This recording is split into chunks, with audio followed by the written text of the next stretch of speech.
Hanggang ngayon ba nag-iisip ka pa rin ng pwedeng ipang negosyo na magiging mabenta sa lahat? Yung bata man o matanda ang customer mo siguradong magugustuhan nila. Kung oo, sakto yung i-offer ko sa'yo at nang enjoy. Ang praise fries na kasing sarap ng sikat na fries na nabibili natin sa mall pero hindi kasing mahal. Gusto mo rin ba?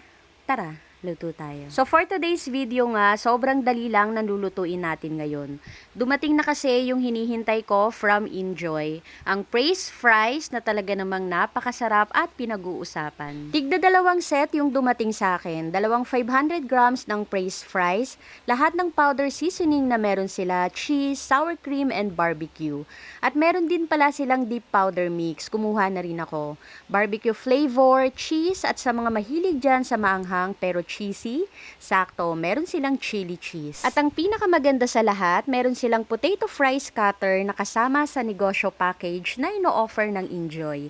At ang ganda nito, promise. So kung interesado rin po kayo sa ganitong business package, ilalagay ko na lang yung link sa comment section kung saan po kayo pwedeng bumili. Bago tayo magluto ng praise fries, gagawa muna tayo ng dipping sauce para dito.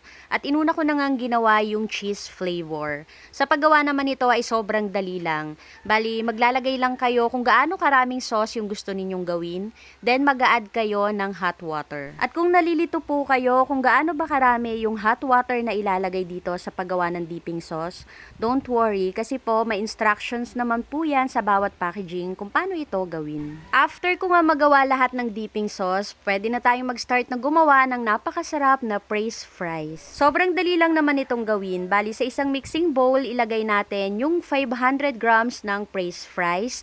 Then, mag-add tayo ng 1 liter ng water. Haluin lang natin ito ng mabuti hanggang sa makabuo tayo ng dough. At sa paggawa naman ng ating fries, kumuha lang tayo ng saktong dami ng praise fries mixture.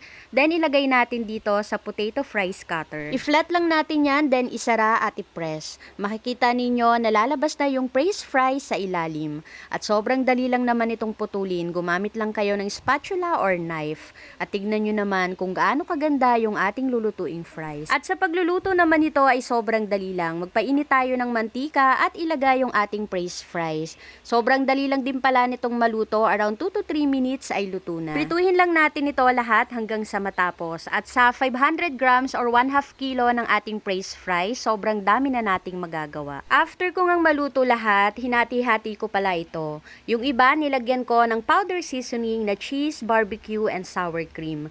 At yung iba naman ay plain lang, then gumawa ko ng dipping sauce para dito.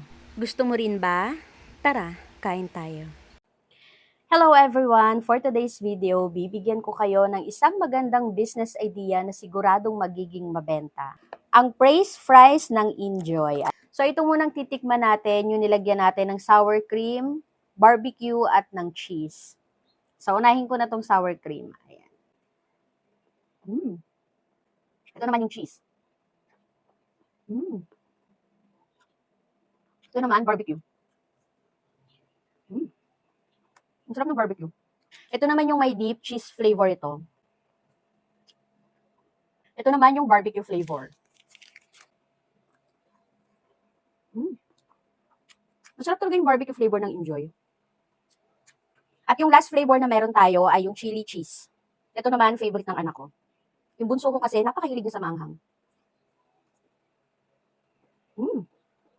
Sarap. Kaya maanghang.